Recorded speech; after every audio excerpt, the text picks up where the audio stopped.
Opa, tudo bem? Eu sou o Luiz Camargo e seja muito bem-vindo. Por mais que você acredite que aquelas maquininhas do Bangladesh e do Butão possam ter tido vontade própria no último pleito presidencial, por mais que o TSE tenha se articulado para prejudicar a campanha do Bolsonaro, é inegável que Lula teve uma votação massiva. Se não tivesse tido, com maracutaia ou sem maracutaia, Bolsonaro teria ganhado como aconteceu em 2018. O problema é que muitas vezes não percebemos que existe um Brasil inteiro fora de nossas bolhas das redes sociais. Existem milhões de brasileiros que ainda assistem a Globo, que se informam através do Jornal Nacional e que acham que o Lula é o pai dos pobres e que por causa dele a doméstica colocou o seu filho na universidade. O grande problema é que dos milhões de eleitores que escolheram o ladrão ao invés do capitão, creio que menos de 1/3 dessas pessoas são de fato ignorantes. Sendo assim, estamos falando de milhões de brasileiros que sabem muito bem que foram roubados, mas que mesmo assim votaram em quem os roubou. Boa parte do povo brasileiro sofre da síndrome da mulher de malandro. Gostam de vagabundos que lhe afagam os ouvidos com palavras simpáticas para depois enfiarem uma picanha em seus traseiros. O cara subiu o Complexo do Alemão sem segurança. Meu Deus do céu, quem faz isso se não tiver algum esquema com a turma que manda naquela região? Outro candidato naquela condição, ele provavelmente sequer sairia vivo daquele local. Olha o que a Simone Tebet admitiu em rede nacional. A sua vice, há algum tempo, vem falando e ontem falou novamente que Lula foi o mentor intelectual do assassinato de Celso Daniel. E o senhor Ronan Tito recebeu alguns milhões do ex-presidente para se calar. Qual é a posição da senhora sobre esse episódio? Candidato Bolsonaro, primeiro que eu confio integralmente na minha vice. A minha vice é de Santo André, o pai dela, já falecido, foi vítima de extorsão da máfia dos transportes na época do governo do PT. Ora, se aquela que era sua vice diz isso do Lula e a Simone Tebet diz que confia integralmente na sua vice, logo ela está assumindo que o Lula fez o que a sua vice diz que fez. E mesmo assim essa senhora o apoiou para obter um carguinho. Quantos brasileiros, assim como a Simone Tebet, também venderam sua alma para o diabo? Sabem que o cara é um bandido da pior espécie, mas ainda assim votaram nele esperando algum tipo de benefício pessoal. Ou simplesmente porque o seu senso moral não foi capaz de suplantar o nojinho estético à figura do Bolsonaro. Pessoas que preferiram um criminoso da pior espécie do que um cara grosseirão que fala bobagens. E o que falar daqueles que preferiram a isenção? Daqueles que não fizeram o L, mas fizeram o N de nulo? Como os canalinhas do MBL, o Nando Moura, Mamãe Falei, todos que fizeram campanha para o voto nulo, sabendo que isso ajudaria o maior bandido do Brasil a voltar à cena do crime. Esses são os maiores picaretas do país e principais responsáveis por tudo que estamos enfrentando e que ainda vamos enfrentar. Não se esqueça que no segundo turno, Bolsonaro perdeu por uma diferença de 2 milhões de votos. Míseros 2 milhões de votos. No entanto, tivemos 5 milhões de votos nulos e mais de 25 milhões de abstenções. Essa turma que promoveu o voto nulo não precisava virar bolsonarista da noite para o dia, mas colocar Bolsonaro no mesmo patamar de um vagabundo responsável pelo maior esquema de corrupção da história da humanidade é aquilo que a filósofa Hannah Arendt chamou de banalização do mal. Por isso que agora, quando estufam o peito para criticar o atual governo, quando com toda a indignação do mundo convocam a população para ir às ruas, saiba que não passa de um mero teatrinho. Era exatamente isso que queriam, afinal, não tem nada mais fácil do que bater no PT. Foi assim que ficaram conhecidos. Para eles, o Lula de volta à cena do crime seria a estratégia perfeita para reaver aquela relevância que já tiveram antes, quando faziam oposição ao governo Dilma. O que está mais do que claro é que essa turma nunca teve um projeto de país, mas sim um projeto particular de poder. E pelo poder são capazes de qualquer coisa, até mesmo ajudar a eleger a quadrilha que antes ajudaram a combater. E agora vemos o MBL, o Movimento Vem Pras Ruas, que em setembro de 2021 dividiram o palanque com o PT e PSOL pelo impeachment do Bolsonaro, tentando juntar toda a direita para manifestações no dia 4 de junho em favor do Deltan Dallagnol. E claro que isso em um primeiro momento trouxe sim uma grande divisão nas redes sociais entre os chamados bolsonaristas, em favor do pragmatismo. Alguns acharam melhor deixar as rusgas de lado e aderir à manifestação, pois independente de quem tenha partido aí a convocação, os resultados ajudariam a enfraquecer ainda mais o desgoverno vigente. Até que Bolsonaro fez esse vídeo. Essa CPMI é muito importante para nós. Mais de qualquer movimento que porventura alguém queira fazer por ele, até peça, não faça. Não faça o momento mais importante do nosso momento é a CPMI. Estou vendo umas pessoas perdidas querendo marcar reunião, o povo na rua. Peço, não faça isso. Vamos esperar a CPMI, que ali temos tudo para tirar a verdade dali. O parlamentar que não está na CPMI, compareça mesmo. Na sequência, Carla Zambelli, que até então estava defendendo a manifestação, já fez um vídeo para cancelar a convocação.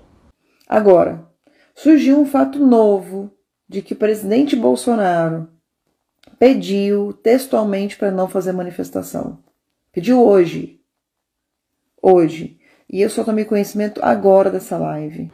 No vídeo de hoje vamos analisar a fundo essa situação e entender tudo o que estará em jogo nos próximos dias. Mas antes é muito importante você já mandar seu like no vídeo e deixar um comentário qualquer, nem que seja só um alô mesmo, para assim ajudar no engajamento do vídeo. Aproveita também e confere se você continua inscrito no canal, aciona o sininho das notificações e, se for novo por aqui, me dê essa moral e se inscreva no canal. Lembrando que por conta da perseguição às vozes conservadoras nas redes sociais, meu canal continua desmonetizado. Eu não ganho mais um centavo para fazer conteúdo aqui. Sendo assim, se você acha meu trabalho importante, considere ajudar a manter esse canal em plena atividade. Você pode fazer isso de duas maneiras. Contribuindo com qualquer valor através do nosso Apoia-se. O link está aqui na descrição do vídeo e também fixado no primeiro comentário. Ou você pode contribuir através do Pix. Minha chave Pix é o e-mail luiscamargopix@yahoo.com. Luiz Camargo Pix, tudo junto, @yahoo.com. É só .com, não tem BR. Se desejar, dê um pause aí no vídeo para fazer a sua contribuição, que eu ficarei imensamente grato. Afinal, agora eu só posso contar com você. Lembrando também que nesta segunda, dia 29, às 11h59 da noite, encerra a Black Friday antecipada da minha biblioteca. Se liga nas promoções.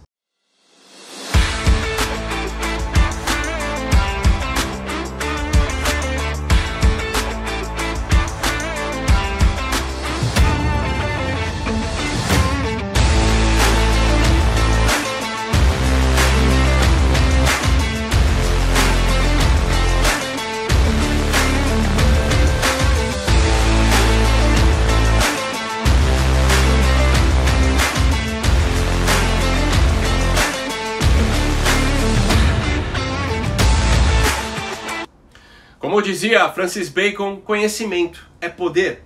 Então, terminando o vídeo, acesse bibliotecadoluiz.com.br e aproveite esse final de promoção para montar o seu cronograma de leitura. Estabeleça uma meta de ler pelo menos um livro por mês até o fim do ano. Se você não tem o hábito de ler, eu garanto que se você cumprir essa meta, será um divisor de águas na sua vida.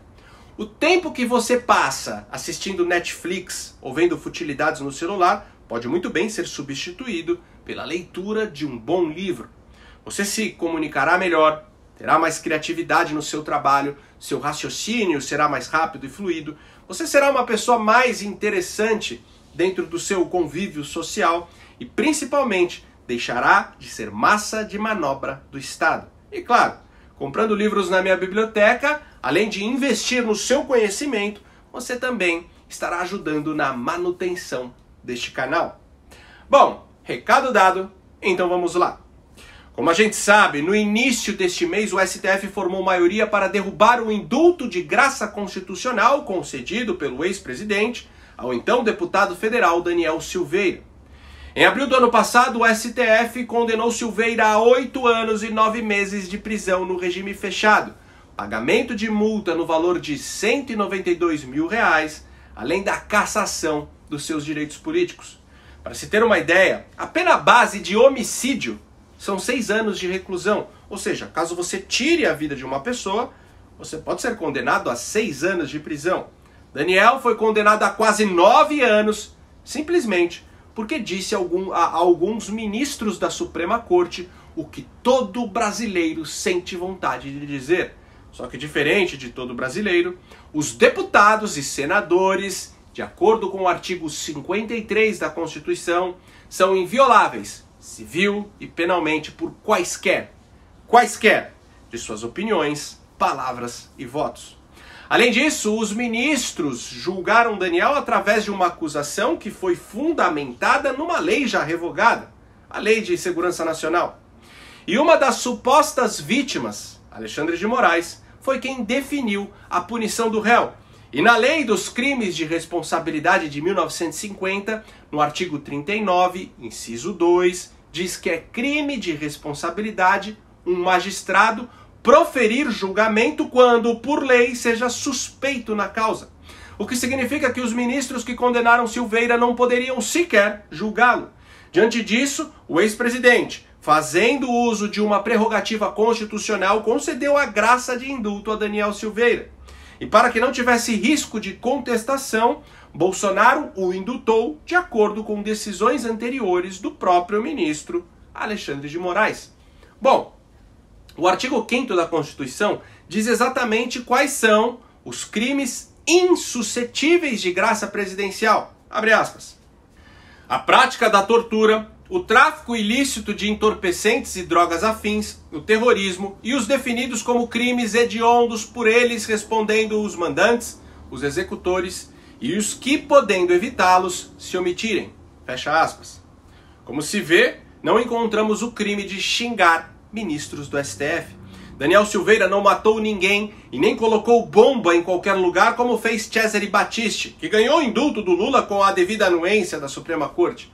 Silveira apenas gravou um vídeo xingando os supremos togados, principalmente Fachin, por ter proibido operações policiais nos morros cariocas, o que levou à morte de um policial muito amigo seu. E por conta disso, Alexandre de Moraes o condenou a quase 9 anos de prisão. 9 anos de prisão no país em que assassinos não ficam presos pelos mais diversos malabarismos políticos. No país onde a justiça devolve helicóptero para traficante foragido. Ou seja, o que fizeram com Daniel Silveira em termos de ilegalidade, inconstitucionalidade, crueldade e canalice é 1000 vezes pior do que o que fizeram com Deltan. O ex-procurador da Lava Jato, pelo menos, está livre e ao lado de sua família. Silveira está no presídio de Bangu. Um policial que subiu os morros cariocas para combater o tráfico, preso no presídio de Bangu, é quase como uma pena de morte. E não vimos metade da comoção que estamos vendo em defesa do Deltan para defender Silveira. Por sinal, veja como o MBL, que hoje quer levar o brasileiro para a rua contra a decisão que cassou Deltan, reagiu diante da prisão de Daniel Silveira. Ter sido de forma ilegal e eu ser contra esta prisão não significa que ele não tenha de ser cassado e responder pelos seus atos. E eu vou te mostrar aqui, meu irmão. Vamos defender o Dani, defender porcaria nenhuma. Bom, ainda em 2019, nos primeiros meses do governo recém-eleito, bolsonaristas convocaram o povo a ir às ruas pela reforma da Previdência e pelo pacote anticrime do Moro. Porém, o MBL já colocava em prática seu projeto particular de poder e assim não estavam dispostos a se juntar em uma manifestação que eles não detinham um protagonismo e que ainda favorecia o governo. Diante disso, passaram a promover a narrativa mentirosa da esquerda de que aquele movimento tinha cunho golpista. Dito isso, vamos para o posicionamento da MBL em relação às manifestações do dia 26. Nós não vamos para a manifestação do dia 26, não vamos divulgar, não estamos defendendo por uma razão muito simples, né? Duas pautas principais das manifestações do dia 26. Uma é tem a invasão ou fechamento do Congresso Nacional, o que por si só já é uma medida antiliberal, anticonservadora, antirrepublicana e que a gente não pode defender de maneira nenhuma. E outra, da mesma maneira, antiliberal, antirrepublicana, anticonservadora, o fechamento do Supremo Tribunal Federal. A gente vai para o Rio de Janeiro mostrar novamente o nosso helicóptero passeando pela orla de Copacabana, lotada de manifestantes pró-governo Bolsonaro. Lembrando aí que no topo dessa agenda de reivindicações dos eleitores de Bolsonaro estão as reformas, né? A reforma da Previdência do Paulo Guedes e o pacote anticrime do ministro Sérgio Moro. No dia 12 de setembro de 2021, o MBL fez uma manifestação porca contra Bolsonaro, sabendo que isso só ajudaria a trazer Lula e a sua quadrilha de volta à cena do crime. Mas ainda assim, reuniram sobre um mesmo palanque a escória comunista da UNE, Ciro Gomes, Tabata Amaral, Mandetta, Amoedo, Simone Tebet, Alexandre Vieira, Isa Pena e Orlando Silva, que na época já tinha apresentado a PL da censura, que é de 2020. Inclusive, ao lado dele estava o ceboso do Renan Santos, que no dia usava uma camiseta com os dizeres: mito é o baralho, eu quero fora Bolsonaro. Sem contar que o MBL nunca se colocou de forma contundente contra o cerceamento da liberdade de expressão imposta pelo Supremo. Quem não se lembra da Lei Kim, que em 2019 já queria criminalizar fake news, e do papelão protagonizado pelo Mamãe Falei em um podcast onde ele defendeu a censura imposta por Alexandre de Moraes contra quem estava duvidando do processo eleitoral. Meu canal do YouTube acabou de ser bloqueado no Brasil, igual o do Ryan. Sério? Aham. Os caras avisaram no chat aqui, não sei. Aparentemente você tenta acessar o YouTube do Monark. O do Monark. Se você tentar acessar o canal do YouTube do Monark, fala que no Brasil não tá disponível mais. Mas por causa dessa live agora? Não sei, acabou de acontecer. Por causa que eu divulguei a live do argentino lá, provavelmente. Com certeza por isso. Sim, o que é crime agora, aparentemente? Sim. O quê? Divulgar um conteúdo e falar, Sim. olha, isso aconteceu? Sim. E você concorda com isso? Você concorda com isso? Então você é um ditador, cara. A verdade é que os integrantes do MBL, além da absoluta falta de caráter, já estiveram sob ordens de gente como Dória, Temer e Rodrigo Maia. Maia boicotou arduamente durante 2 anos toda e qualquer proposta do governo Bolsonaro. Sem eles poderíamos ter mudado o país antes da pandemia. Temer nos legou Alexandre de Moraes. Dória nem precisa falar nada. E ainda tem o mentor intelectual do grupo, Luciano Ayan, que suas mentiras proporcionaram o inquérito das fake news. Por outro lado, eu jamais vou colocar o Deltan Dallagnol no mesmo balaio do MBL e do Vem Pra Rua. Diferente destes, na hora do vamos ver, ele não igualou o Bolsonaro ao maior criminoso do país. Independente se foi por mero cálculo político ou pelo dever de fazer a coisa certa, Deltan apoiou Bolsonaro no segundo turno das eleições. E eu considero sua atuação no Congresso de extrema relevância. Bom, o que temos que entender é que em 2020, o mesmo TSE que cassou Deltan havia cassado o deputado estadual do Paraná, Fernando Francischini, por crime de fake news. Isso porque em uma live ele havia externado desconfianças em relação ao pleito de 2018. Francischini era deputado e, assim como Daniel Silveira, gozava de imunidade parlamentar, o que impediria que ele fosse penalizado por suas opiniões, palavras e votos. Mas os magistrados do TSE, um tribunal que não existe em nenhuma democracia do mundo, só no Brasil, cassaram um deputado por um crime que não existe, revogando assim o artigo 5º da Constituição, que diz que não haverá crime sem lei anterior que o defina, nem pena sem prévia combinação legal. Aí eu te pergunto, se grande parte do Congresso tivesse se juntado naquela época contra a cassação ilegal do deputado paranaense, será que Daniel teria sido preso e Deltan cassado? Analise o pronunciamento do Deltan depois de sua cassação. O que aconteceu ontem no Tribunal Superior Eleitoral é muito simples. inventaram uma inelegibilidade imaginária para me caçar. Hoje, o sistema de corrupção, os corruptos e os seus amigos estão em festa. Gilmar Mendes está em festa. Aécio Neves está em festa. Eduardo Cunha está em festa. Beto Richa está em festa. A verdade é uma só. Eu perdi o meu mandato porque eu combati a corrupção. Percebeu que vários deputados bolsonaristas estavam com ele, inclusive o Eduardo Bolsonaro? E o que isso significa? Aliança política? Aliança ideológica? Não, não é nada disso. A razão é simples. Os bolsonaristas sabem que se ninguém defender o Deltan, eles serão os próximos. Neste momento, barrar o judiciário é o que tem de mais importante. E isso deveria suplantar qualquer briga por protagonismo político.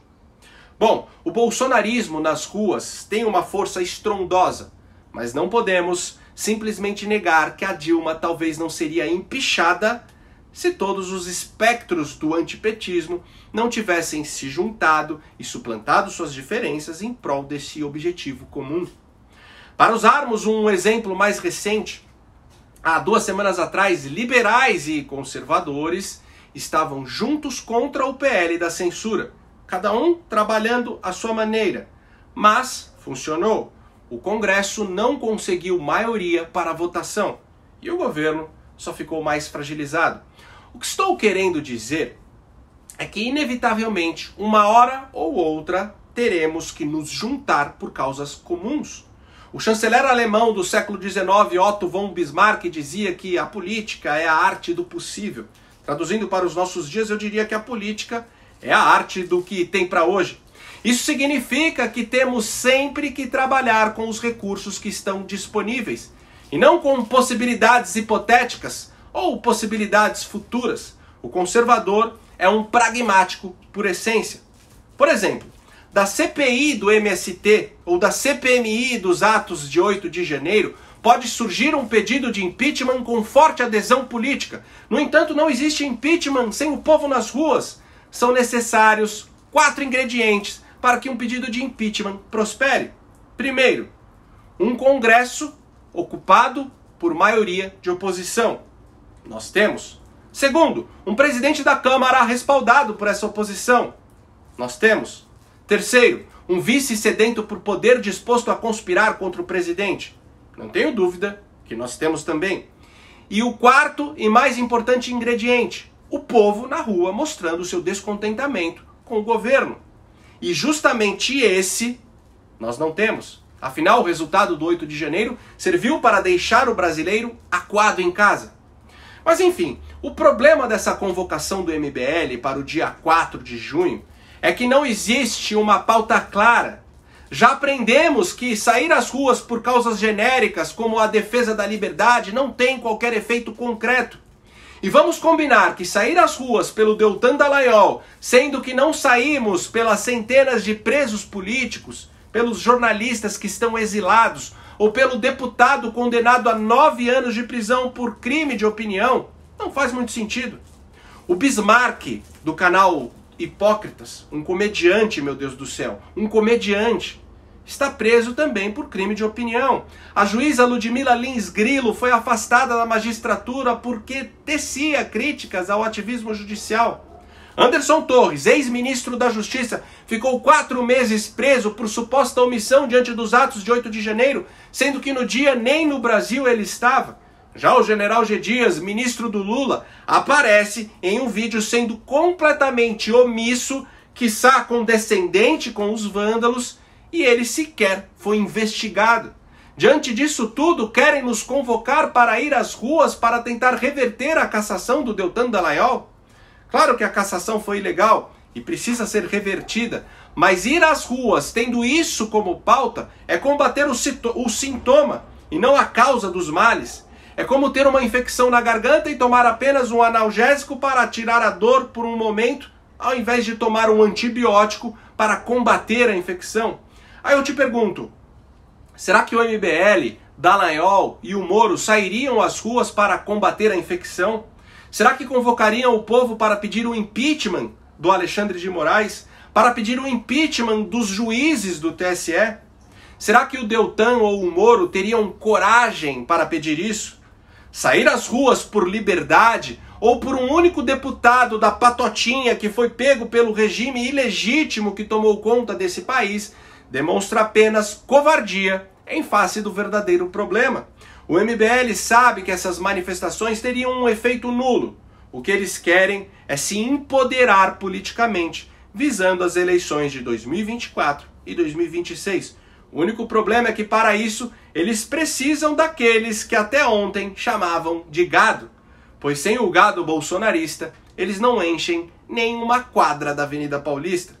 Se querem salvar o Deltan, se querem reverter a cassação ilegal de um parlamentar, o Congresso precisa tomar vergonha na cara e agir. Arthur Lira e Pacheco precisam enfrentar a Suprema Corte que invade as prerrogativas do Legislativo e não agir como duas cadelinhas vendidas. Deputados e senadores precisam se juntar para fazer o que não fizeram com Francisquini e com Silveira, mesmo porque, se não fizerem, outras cabeças irão rolar, e eles sabem disso. Quanto ao povo invadir as ruas, o país precisa sim voltar a ser tomado por manifestações, mas por enquanto, como disse Bolsonaro, nada pode tirar o foco das duas CPIs que têm munição suficiente para implodir o governo, muito menos um movimento oportunista que só visa fazer barulho sem atingir a verdadeira causa do nosso problema. Se você gostou desse vídeo e acha esse tipo de conteúdo importante, ainda mais com toda essa perseguição às vozes conservadoras, considere, de verdade, ser um apoiador do canal. Pode ser com qualquer valor. Minha chave Pix é o e-mail luiscamargopix@yahoo.com. Luiz Camargo Pix, tudo junto, @yahoo.com, não tem BR. Ou se preferir, o link do nosso Apoia-se está aqui na descrição do vídeo. Não esqueça de acessar bibliotecadoluiz.com.br e aproveite os últimos momentos da nossa Black Friday antecipada. No mais, curte e compartilhe ao máximo esse vídeo. Não esquece de deixar aquele comentário esperto para ajudar na relevância e se inscreva no meu canal no Rumble. A tendência é que, por conta da perseguição, todos os canais conservadores migrem para lá. No Rumble é só buscar por Luiz Camargo Vlog. Então até o próximo vídeo. Valeu!